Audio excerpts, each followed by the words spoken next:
Hi everyone, this is a presentation that I gave at the Rail Interiors show in Prague in 2025. I think you need a little bit of context of the event and the sessions of the day for it to make an awful lot of sense. The first thing is we're talking a lot about how you form great teams. In the case of this piece of work, you'd want people who've got the know-how to go out there, talk to people, and really understand about them. Not just about travel, but about them as people, and then to organise the findings. Beyond that, we need people with the empathy and knowledge of behavioural science to take those findings and really get to the nub, to the core, to the heart of what they tell us about those people. And then we need creative thinkers, industrial designers that can take quite abstract concepts and turn them into practical things that can be built and that folk can enjoy. To do that, you need to turn the whole RFI process on its head. You need to move the whole RFI process much earlier so we can co-create. That is very difficult to do and a whole different subject, but I hope you're going to enjoy this talk and think about it through those lenses. Thank you, everyone. That was a really interesting conversation. So we have good news and bad news. The good news is, as you just heard, we have the Rail Interior Awards in just half an hour. The not so good news is that I have to fill in until then. But today's topic is something I'm very, very passionate about, so hopefully I won't ramble on forever about it. But it's designing train travel for the human mind. And it's a little bit of an abstract concept, and we can't go too much into the detail of how we've applied it for all sorts of legal reasons, but hopefully you will find it interesting. I don't have to tell the audience here that trains are built to last for 30 or 40 years, and they are essentially a consumer object. These are not freight wagons. These are to be used for people, to suit the needs of people, as we've described over this last couple of days. Does this meet my needs? Is it intuitive to use? Now, you can get into all sorts of quite complicated considerations when you start to think about that. You go, gee, what's going to happen with society? What's going to happen with mobility? What does that mean for rail? And it's really difficult to try and encapsulate all of that. So this is a little piece of work that we did for a project, I'd say about 5 years ago now. And it's quite interesting. We gave it a really good go. We employed futurologists. We did lots of interesting work. Unfortunately, when you look around the dial, the only thing that we got right is that the population's getting older and fatter, which is not a reflection on the work of the futurologists. It's just the sheer difficulty in trying to predict all of this stuff. So we figured that basically we need a much simpler way to structure our thoughts. And we got thinking, well, how on earth can you do that? And really the answer is that in the next 10, 20, 30, 40 years, the fundamental human needs, fundamental human aspirations and mindsets are not really going to change. We're not suddenly going to love being really unsafe all of the time. There are just certain things that we know will always stand true forever. And we wanted to create a whole new way of designing, or philosophy of specifying, if you like, try and reflect those truisms that last forever.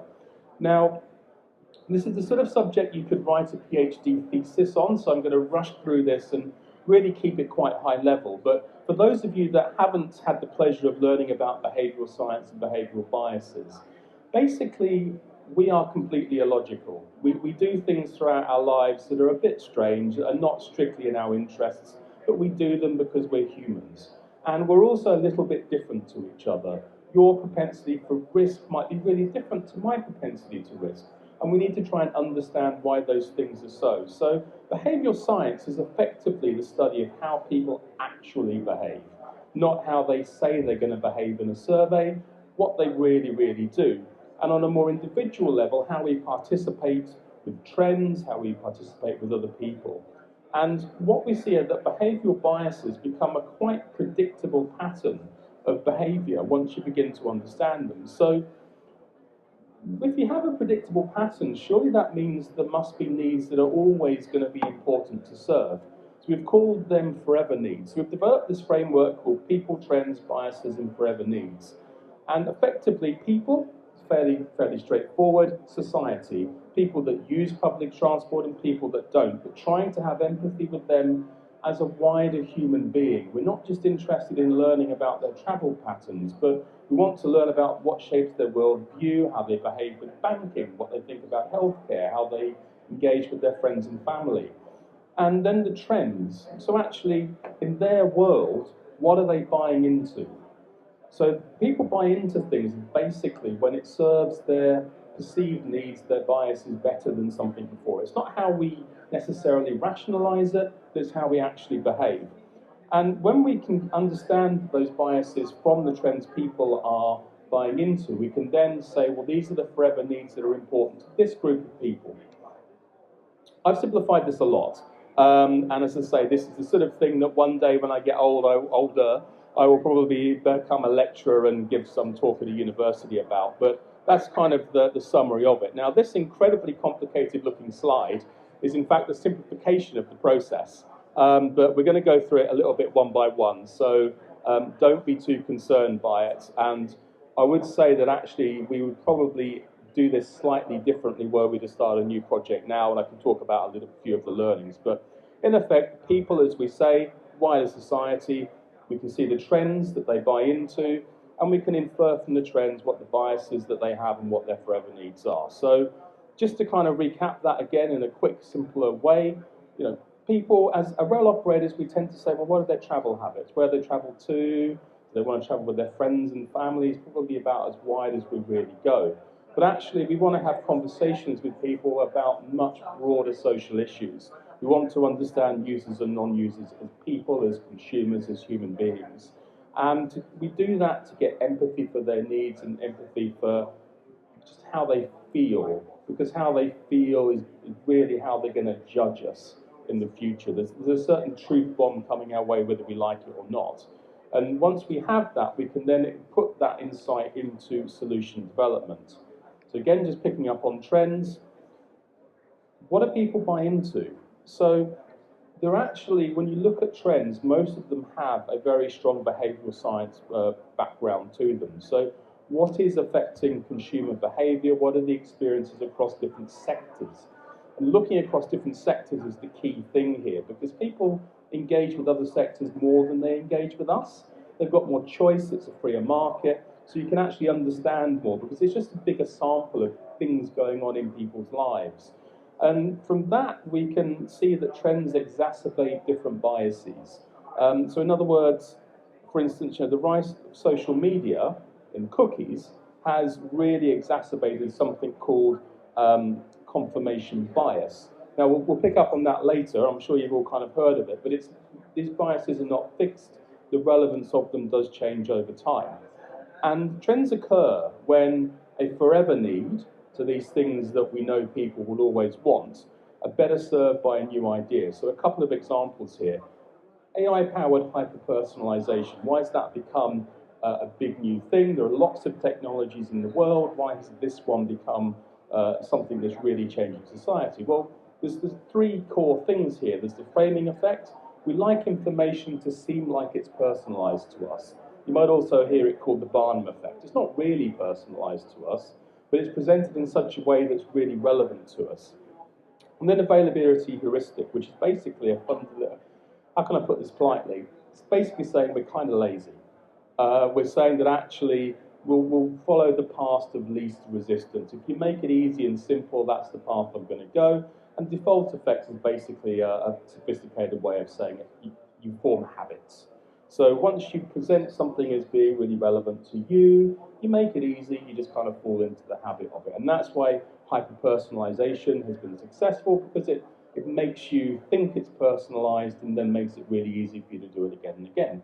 Micro-influencers is another example of this. So why do companies care what some blogger that's got 10, 20, 30, 500,000 followers thinks? Well, there's a lot of underlying social science behind this and social proof. Micro-influencers are, for better or for worse, relatable to the people that follow them. So if they say this is good, there's a degree of social validation. I sent an email this morning saying, well, actually, next time I'd just get the train and not fly.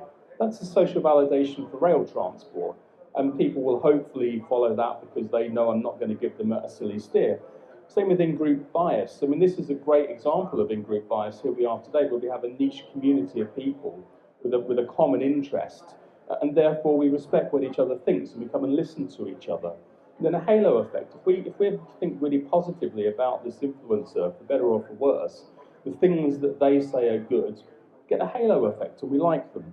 So biases themselves. So this is a kind of real whistle stop, but you get a couple of biases that often come up in business and in basic things, so things like anchoring, confirmation bias, loss of aversion bias.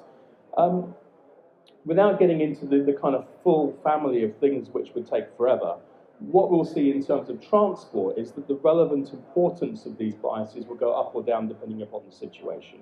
So that's something we have to consider when we're putting a design together. And those relevances, as you can see, will change over time as confirmation biases become more important. So a couple of examples here. Confirmation bias we already picked up on, and one for the designers, the von Rostov effect. So effectively, this says that we remember things that stand out. So we have a picture of a DeLorean car there. You go to the Dejaru Museum, everyone rushes straight past all the beautiful cars they've designed, straight to the DeLorean, because it's something people remember. That's the von Rostov effect in life. So forever needs, what do we mean by that? Is it basically things that drive and persist throughout human life, influence our behavior throughout all of human life. And keep it quite simple. These are things like safety, belonging. Nobody wants to be perceived as incompetent always. People don't want to feel out of control. People don't want to feel not recognized. People like to have some meaning in life. Religion has survived for quite a long time, and it's on the basis of this desire for meaning and purpose. So these are just examples of forever needs that we need to work out how we solve. So why is that important? Well, basically, it's obvious because they're always going to be there. And these are fundamental motivations that we can design well for, and it's worth our while trying to design well for them. So I'll give you a heavily simplified example of the sort of way we can use that to try and help us understand what good design is. So the bottom diagram here is the beginning of a worked example, and effectively what it shows is this is Metropolitan Matthew. But when you start talking to this person here, which is a person that is about 1,000 interviews behind, so this is effectively a sort of demographic of user that we had particular aspirations for. And talking to him, we've got a lot of signs of loss aversion bias, narrative bias, fairness bias, reactance bias, status quo bias, and in-group bias. And that begins to tell us things that we can design for. So I'm going to hopefully stop talking and give Matthew an opportunity to talk for himself. Hey, I'm Matthew.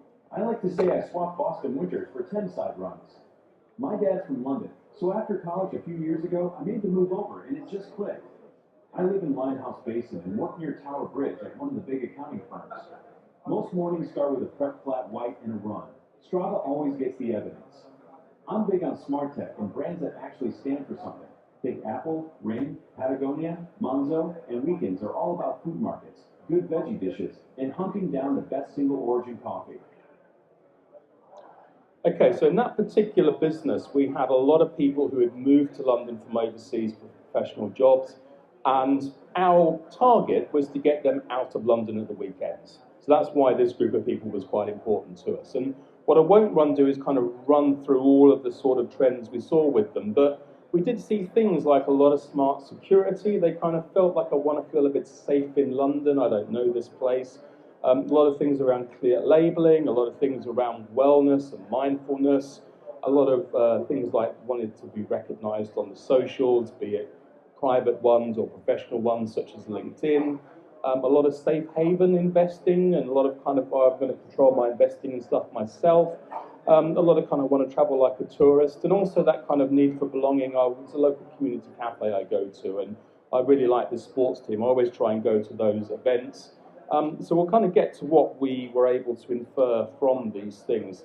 The other point I would make is that were we going to do this again, I would not use the personas in quite this way. It's quite distracting. You've got a fake AI image which was produced as, here's what we know about this group of people, please give us a picture of someone it might look like, and it's the ultimate stereotype, which is massively unhelpful. So I would try and keep them as more anonymous personas and groups in the future. So we've now changed that metric is the current one that we're using. So from that information, what did we gain in the end about the specification? I'll take you through how we got there.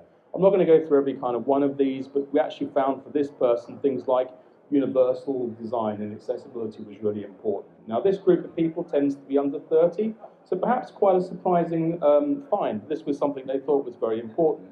Consistent quality. So we can have different classes of travel, but we don't have rail nasty and rail nice. We have a consistently high quality across all of the classes, consistent design, coherence, references to things like regional trends and regional things, as Daisy was talking about earlier, and kind of subtle luxury cues were the things that were important.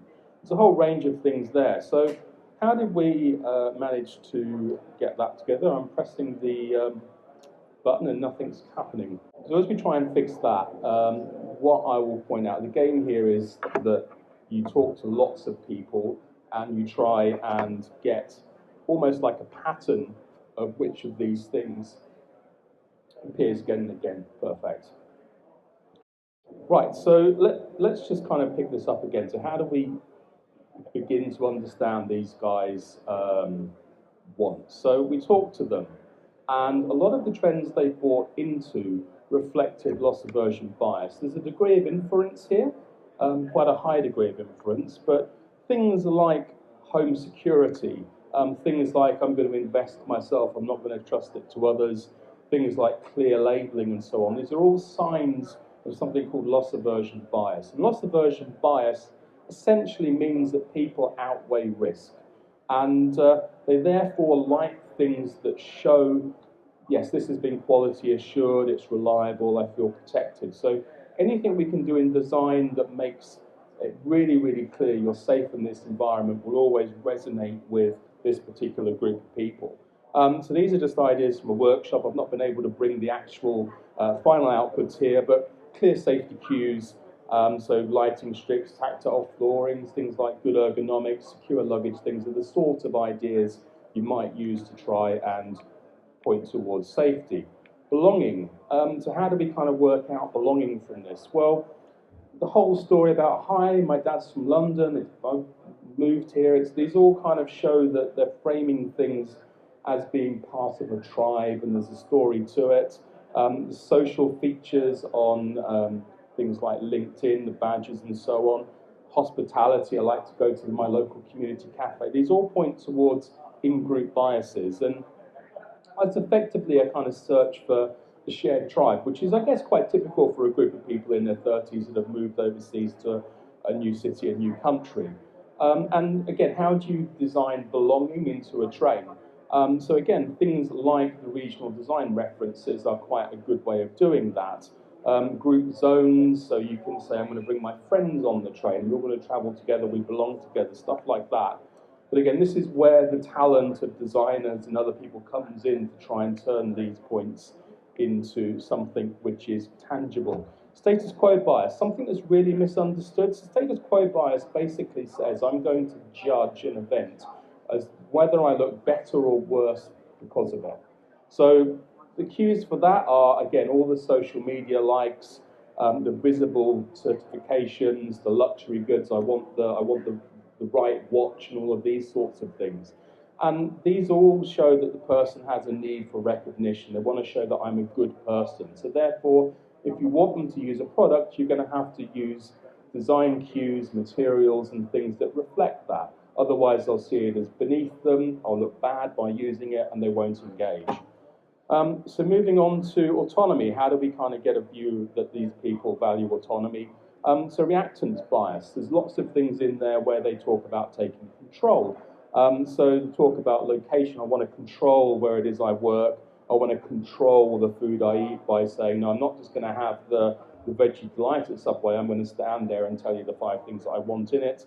And around consumer techs, all the kind of if you like, the customization ability within those will resonate strongly. So this shows that people here really resist control. They want to feel freedom when they travel.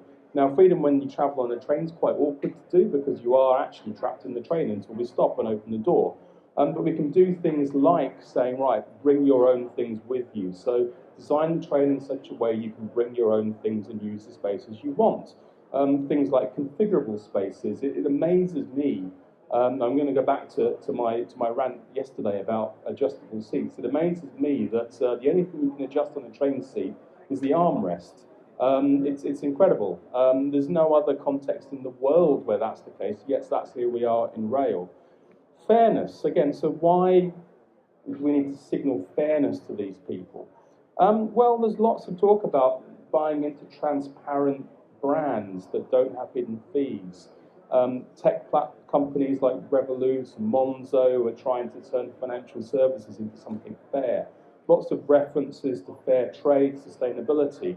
And that kind of shows us that these people are actually really hypersensitive to fairness, equality and transparency. So we need to signal those things in our design. Really quite hard to do, but actually we want a train that's universally accessible. That doesn't mean there's a kind of special area for special things. It means everything is usable for people. It means that we're using sustainable materials and that we are signalling the use of those materials. We're not simply just putting them there without telling anyone. We're making a big deal out of it and trying to show leadership as a mode. And then finally, meaning. So how on earth do you put meaning into the interior of a train, and how on earth do we work out with this group of people like meaning? Well, it's something called narrative bias. So again, this is someone who likes to engage with brands where there's fair trade, single origin, where they know about it, where there's a story behind it. And traveling like a local is something that came up really high with this group of people. They don't want to go on a package tour. They want to be able to travel independently and find a local restaurant, all of these sorts of things. That was, when we were looking at this commercially, quite an important angle for us to try and build on. So strangely enough, for these people in their 30s, referring to the railway's heritage in subtle ways was actually really positive, because you can make it, this is the latest iteration of a long story that is good to be associated with. And then we see ethical materials and coherent design coming up again and again. So how do you turn that into an interior specification? I mean, it's not easy, but this is a way of understanding the needs that people have. So we had a whole family of people. We had Thrifty Tiffany there on the left. We've got Freelance Frankie with his backpack. We have Elusive Elias, Tech Taylor, and B.S. Ali, Dependable Darcy. In reality, you try and make these as broad a personas as you possibly can. And it's almost a game of snap. You're looking for the patterns. You're looking to see, right, what appeals and is most important to the widest possible range of people. And that's what we're going to focus on. Because inevitably, of course, any interior design, any train specification is a balance. You have to balance comfort, capacity, and operability somehow. So at the end of this, we have a specification that's got at least some science. Yes, a lot of judgment, but that's why we have professionals like the people here. There's no point in us existing if there wasn't some judgment, so don't worry too much about that. But on the left, we have some needs that are going to be valued that we're very confident about. And on the right, we've got some speculative things which may eventually prove right but may not. And that allows us to begin to specify the train in such a way that means we're confident it will address people's needs in the future. And then when we go to work with design agencies and others, we can produce almost problem statements. How do we design in such a way that delivers this? So that's the kind of next part of it, but we're out of time. I believe that we are going to go straight into the awards after a short break.